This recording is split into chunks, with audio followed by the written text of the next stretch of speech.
Bom dia, brasileiros, bom dia, brasileiras. Algumas notícias aqui de Brasília que interessam a todos.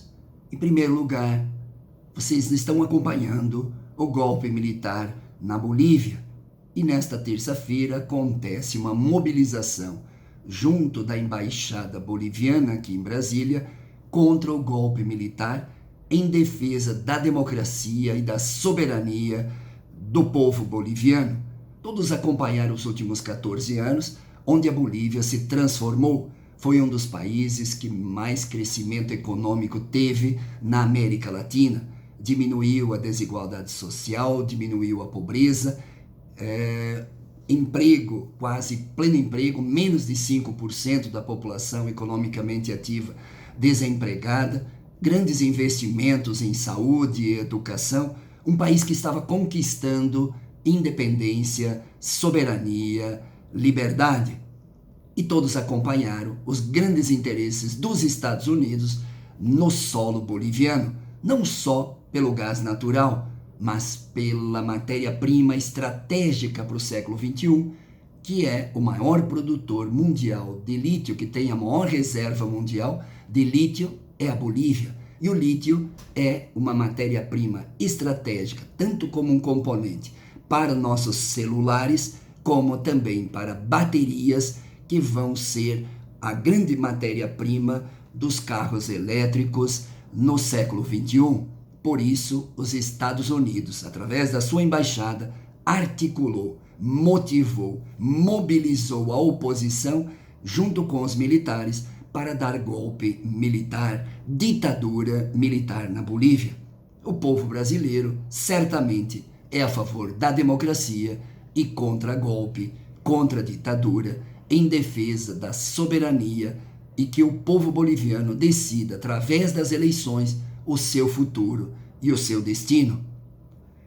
Uma outra notícia aqui de Brasília que preocupa a todos os brasileiros: começa a tramitar as emendas constitucionais apresentadas pelo governo Bolsonaro, através do ministro Paulo Guedes, das emendas que propõem a reforma administrativa.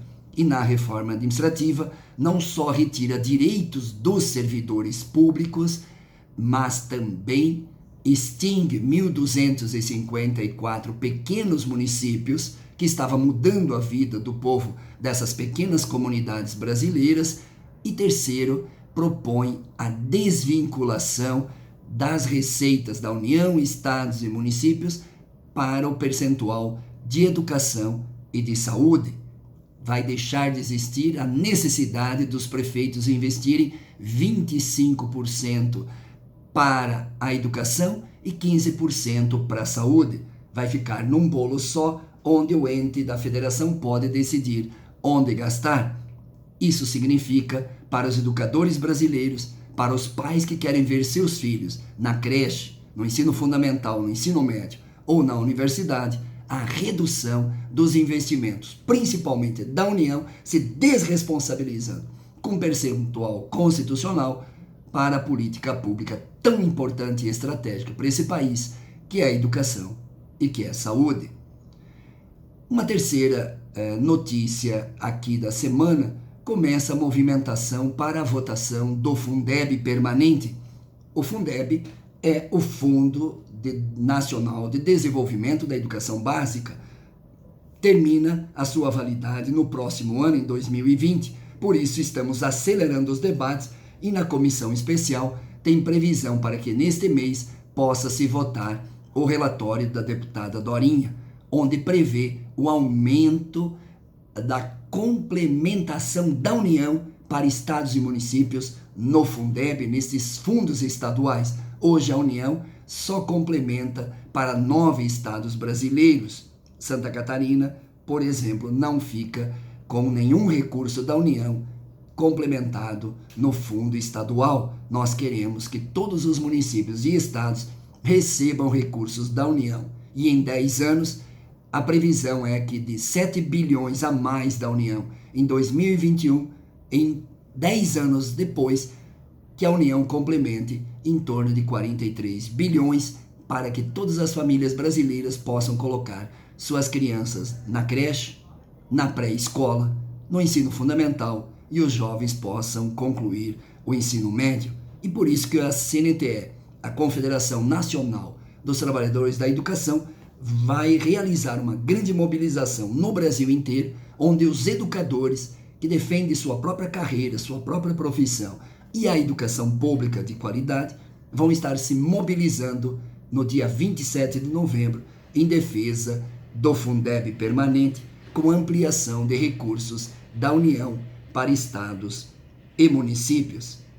E nesta semana também acontece o encontro dos BRICS, dos países de terceiro mundo, ou países não desenvolvidos, ou países em desenvolvimento.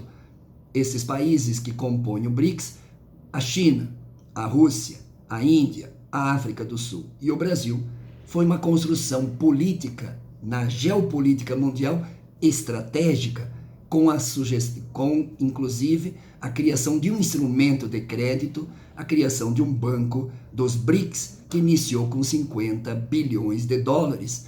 E o ex-presidente Lula foi um dos grandes incentivadores dessa nova geopolítica mundial, que são grandes parceiros comerciais, econômicos e estratégicos. Os BRICS são um instrumento fundamental para mudar a correlação de força e diminuir o poder imperial dos Estados Unidos, país acostumado a apoiar golpes na América Latina, golpes militares, golpes parlamentares, golpes judiciais.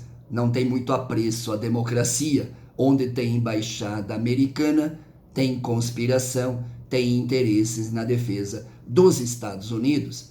E por isso que o governo Bolsonaro vai viver nesta semana uma profunda contradição entre beijar a bandeira dos Estados Unidos e do Trump, que agora o próprio Trump deixou na estrada o Bolsonaro, não permitindo o Brasil entrar na OCDE, e agora tem que se voltar para os países formados pelo BRICS como um instrumento estratégico da economia e do comércio mundial.